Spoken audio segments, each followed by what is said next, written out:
Learn to be super successful. Subscribe to my channel, meathead. When the CEO of a $25 billion company says to the head of M&A, get rid of that fucker or you're gone.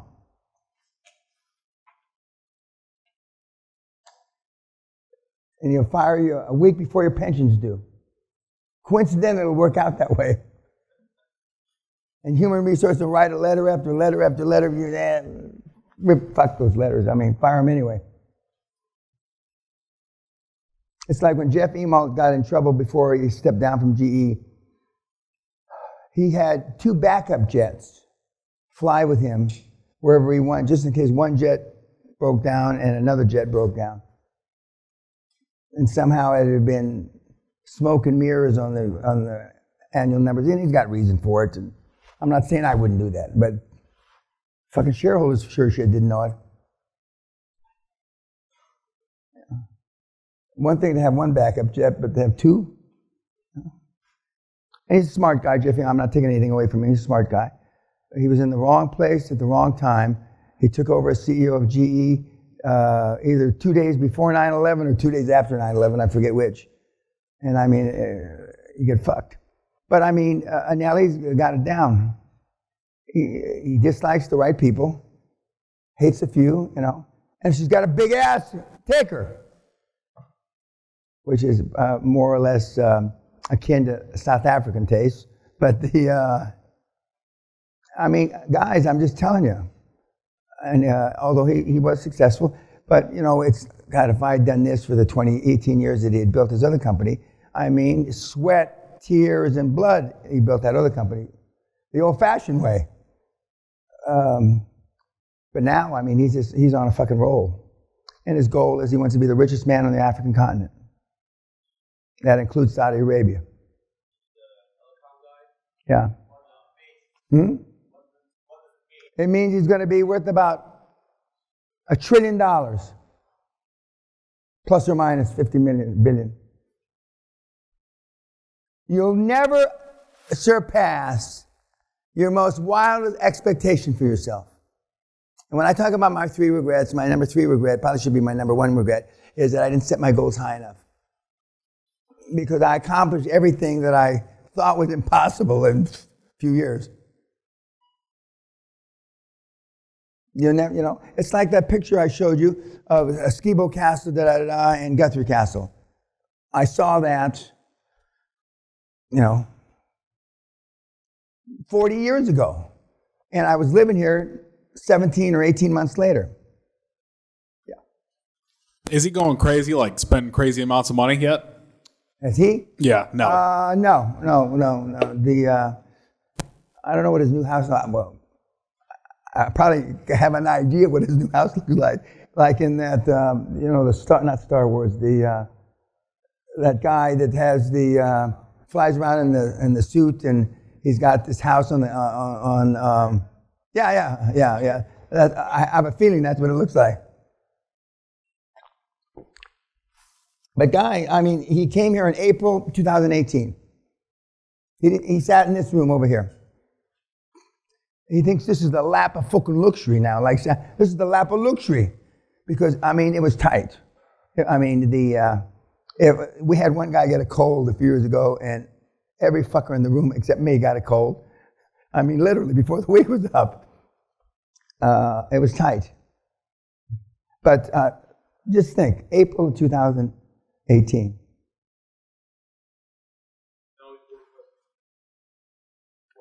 I don't know.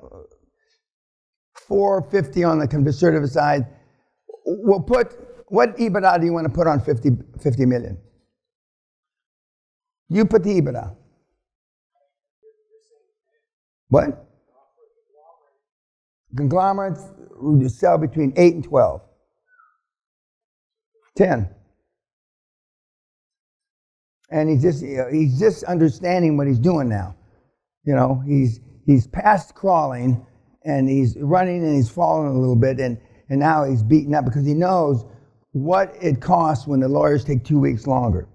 He now knows what it costs when the accountant, bless you, he knows now. He can put fucking numbers on it. And he says, this is bullshit. And he basically thinks, not everybody, but you heard him as opposed to the first time you heard him, right? I mean, it's a different guy. Well, now, he's like a fucking Genghis Khan. I mean, now. And some of the big guys, they go between 2 different law firms, 3 different law firms and 2 different accounting firms. But it keeps their attention. Because every time they lose a deal, that's $1 million in fees. Okay, fine, we'll catch you the next time, you know. And that's what we used to do as well. So he's a good 3 or 4 years ahead of my schedule from back in the day. He's ahead of my schedule. And which is a good incentive. He likes that. But there's a couple of guys ahead of my schedule. He's not the only one.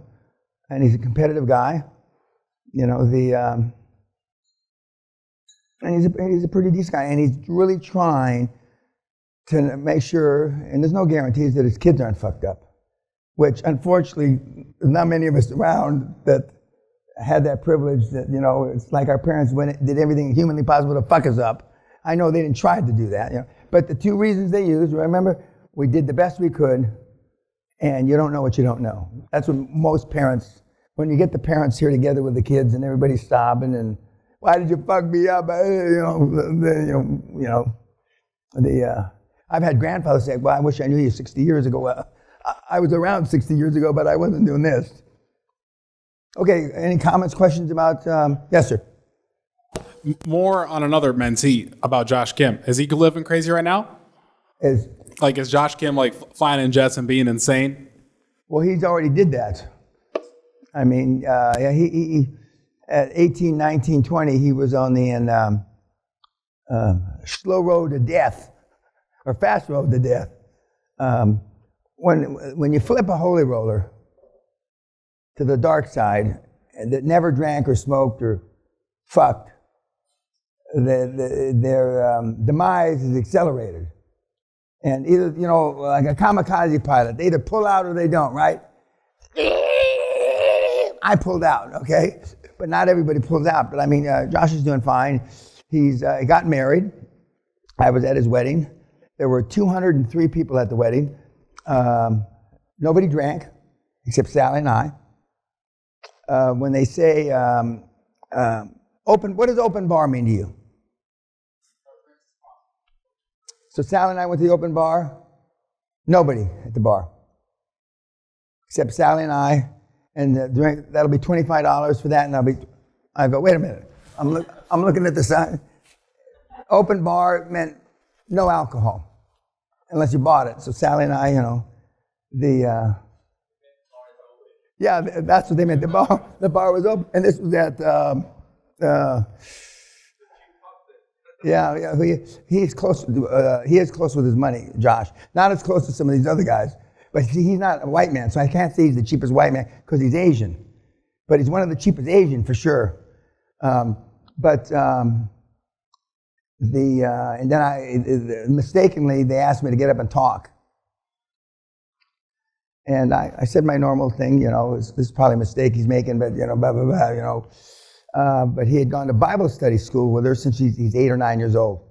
That's how they know each other. Nice girl. She's been here.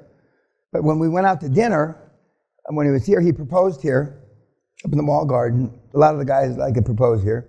A lot of the girls that are barren like to conceive here, okay? And so we went out to dinner, and his mother, future mother-in-law, and his future wife, and Sally was sitting here. And I said, I just want to go on the record. I don't want to be a hypocrite. I'm against the kids getting married this young. You know, I hope and pray that it works out. I mean, she almost fucking fainted. I mean, fucking fainted. And, which is true. I just said, you know, but a good girl, a sweet girl. But he's not the youngest. I mean, when you've got no baggage, guys and gals, and you've got no regrets, and you haven't fucked everything up or anything up, and in these cases, and you believe, fuck, you know, I'm only a recent believer, so, God only knows, if I had, of course, I wanted to be a priest. That's on record, I did. But as soon as I discovered girls, that went out the fucking window. I mean, but I was told by some guys, you know, Dan, the bad priests have sex. And they weren't talking about the pedophile thing, because I didn't even know anything about that when I was young. All I knew is I got physically abused by priests, beaten up. And of course, I got beaten up by nuns too. But now the nuns I don't think they hit you anymore. And I told you the story about Mother Superior from Rome. She says, no, we don't do that. You know, we've learned our ways, blah, blah, blah, blah, which it's hard for me to believe. But yeah, but I mean, just Anelli since April 2018. It's remarkable. Other than, one, I did it myself, and two, I've seen a whole bunch of you. It's hard to believe, but I get more joy out of seeing you guys do it than when I did it, because I did it a long time ago. But I mean, I know you can do it. And when I tell you that, when I give you my pleading clothes tomorrow, this time, and I got tears in my eyes, I know you can do it. I absolutely fucking know, categorically, you can do it. Fuck the YouTubers, but I mean, when the YouTubers do it, and some of the kids that go through the seminar don't do it, I mean, that hurts me. That hurts my pride. But there's a lot of people out there that couldn't scrape up the fucking money, you know, beg, borrow, steal it. And I'm not talking about stealing it, kids. Beg or borrow it to come here. But I mean, you saw Nelly. He doesn't look the same. He doesn't sound the same. You know, and he's made a lot, you know, by most standards, non-internet. I've got internet guys too that I don't even count. I don't even show you those stories. Because I like bricks and mortar. Bricks and mortar, almost everybody can relate to. And he's done pretty super. When Corona next year, when Sally and I've got several places to go, we're going to go to Sri Lanka because I want to look at the mission we built. You know, I can just imagine how much money the nuns got stolen from. But most guys, even crooks, don't steal from nuns and shit like that. So I'm hoping that's the case. And so the money that we put up, most of it went into the ground to build the thing. But I think Sister Luce did a good job. I know we weren't the only ones that funded that project, but it looks like a $4 or $5 million project. I know it doesn't cost that in Sri Lanka, but I mean, shit. I mean, she's a better project manager than I am. You had a question, sir. When Nelly's bringing on these different industries like the dairy, is he just adding an industry expert to his board to help him? So he'll find someone, hey, you know what you're doing with dairy? No, this deal. He is, 9 times out of 10, he's buying the company as it is, he's keeping the board, and he's only buying companies that are well managed. So somebody on that board for the dairies, etc., is, been in the business 20, 25 years. The conglomerator, his chairman, is a general guy who's rolled up a lot of different companies, not necessarily dairies. The merchant banker guy that he's got on the board has rolled up a lot of companies, not necessarily a dairy. But when I've been in, 60, 70 industries, never dairy, never flight school, machinery, construction. I've been, I've had my head handed to me in those businesses. But so far, he's had the same board through all these conglomerate acquisitions. But as he said, we'll see how they work out in the long run. This is the first 3 years. This is still the honeymoon. I mean, these guys look good on paper, and they bought companies well on paper. And he's used the QLA model, and hasn't guaranteed anything, and he's had non-recourse, and he's used seller finance. And in some of the cases, seller finance was a foreign concept.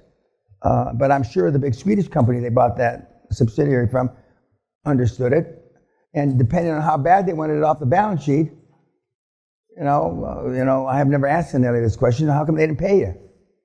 Because the deal seemed 99% EBITDA. Now, I've only seen that once in my 50 years. One other time, 99% EBITDA. Now, other than 100%, you can't buy a company any stronger. So they wanted to get rid of it, like I said before. Not dissimilar to our buddy who bought it. They wanted to get rid of that too. but not as bad as 99% EBITDA. These aren't actors.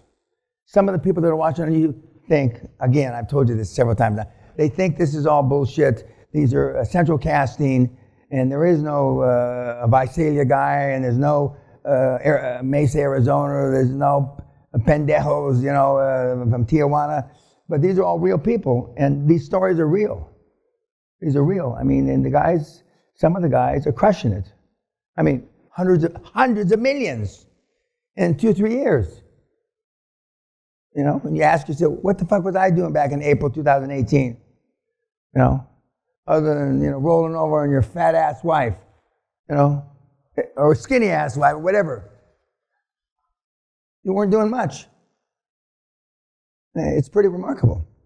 And Sally and I have heard there's countless of these stories. I mean, and we've seen guys grow like Marcus, like Bavarian Bob, for 10, 11, 12 years, and more recently Josh, and more recently Thomas and Nelly. And it crosses race, doesn't matter race, creed, color, religion. Although I'm having a run on Bible thumpers right now. And we got a couple Asian Bible thumpers. So we're making a run there. I don't know why. But I told you, a couple of the big seminars we had when some really successful guys came out, we checked the food. I turned every rock upside down trying to figure out what I did different, but I didn't. It just, the stars were juxtaposed. And the kids are taking advantage. And there is a sense of competition when one or two of the guys start to run towards the goal line and cross the goal line. And there are no secrets, it's just mysteries. And the other guys find out about it. As Gerard says, that fuck did it. He's a piece of shit. And so why not me? Why not me? Yes, sir. Mr. Peña, out of your top tier mentees, what's the common trend on their behavior with the big chunks of money they get? Do they dump it in real estate, or No, a lot of them keep it in cash because they like me. Okay. I don't tell them to keep it in cash, but see, I'm one of the few guys that's made quite a bit of money that hasn't made quite a bit of money in real estate. I know when I was, God only made so much of it, yada, yada, yada. Okay, well, real estate to me is illiquid. Real estate to everybody is illiquid. Just like, yeah. So just like I look at Bitcoins different, I look at real estate different. Because someday, the most fungible asset on the planet are diamonds. Fungible, but I mean, you can carry several $100 million worth of diamonds in your pockets and they don't bulge. One thing I learned from the Hasidic Jews in the diamond business, I mean, I never met a poor Hasidic Jew, number one. I'm not being racist. They always cry in poverty. I never met a poor one. And anybody in the diamond business is got money running out of his ass. So, and I learned how much money you could put, in a pocket.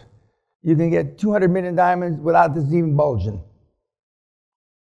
And so I like fungible assets, and Sally likes that I like diamonds. So, I mean, it kind of works out for the both of us. But someday, maybe I'll be dead, and it won't happen while I'm alive. I mean, the world's going to implode. And when you want to get from here to Dundee, what are you going to give them? They're going to want something fungible, some cash. You see in the movies, the guy takes off his watch, here, take my family across the border. You see those movies? Well, that's going to happen someday. And what are you going to give him? Your American Express card? No. And even though I've got a big one, what are you going to give him? And it's fungible, something that's maybe they'll work out Bitcoin, so it's a better class of currency. But right now, it's not. Right now, people are worried about losing their wallet. I didn't even know what that meant when I first heard it.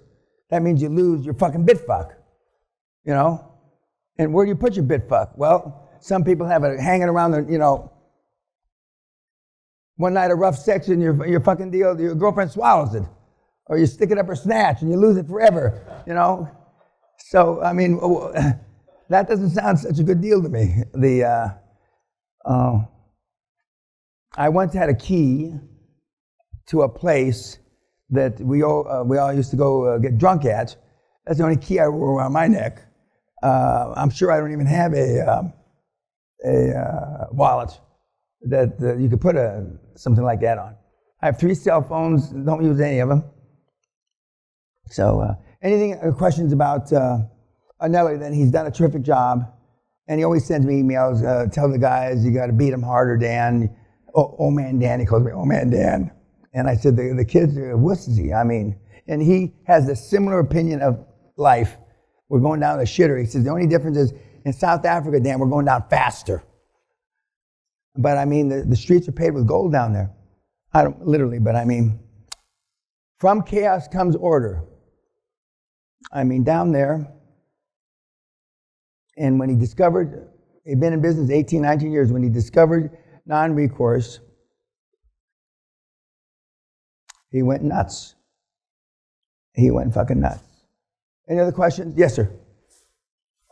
Nelly's one of the biggest guys for you in Africa. Do you have any... No, he's the biggest guy I've got in Africa. Not one of the biggest, he's the biggest. Do you have any Hall of Fame Middle Easterners? Yeah, but I can't use their names. Yeah, I do. I do. We got about 60, 70 more of those guys that aren't up there. That my deal is that when they die, they think I'm going to die first. That's why they made the deal. When they die, I'll publish, I can use their picture. But there's a reason why there's no names there, because, they deserve their privacy, or in this country, privacy. But we got some, we've got, and I told you we had one guy, 56 billion. The reason why I was a $50 billion man so long, if I ever had a court to prove it, I knew he'd come and testify, show his assets, 56 billion, and that'd be the end of the lawsuit. But that day never came. And so I stayed at 56 billion a long, long, long time when I had created a lot more than 56 billion. And we've got, a lot of very wealthy guys. What? No, he's not from Saudi. No, he's not. But I mean, it's easy, guys, if you want it bad enough. If you want it bad enough. Just think of your kid, your 13-year-old son, with a gun to his head. Somebody's going to blow his brains out, or you're going to do this. When value is clear, decisions are easy. So you either value the 13-year-old, or you don't value the 13-year-old.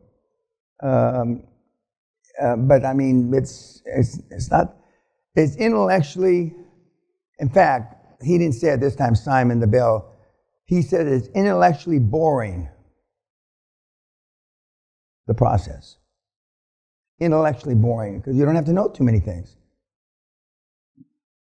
And remember, when you only have 6 answers. That's it, you're like a politician. Actually, the perfect segue from QLA is into politics. Okay, Rick Scott, into politics, I mean, okay, is the time? Who's my 5:30, please? 6.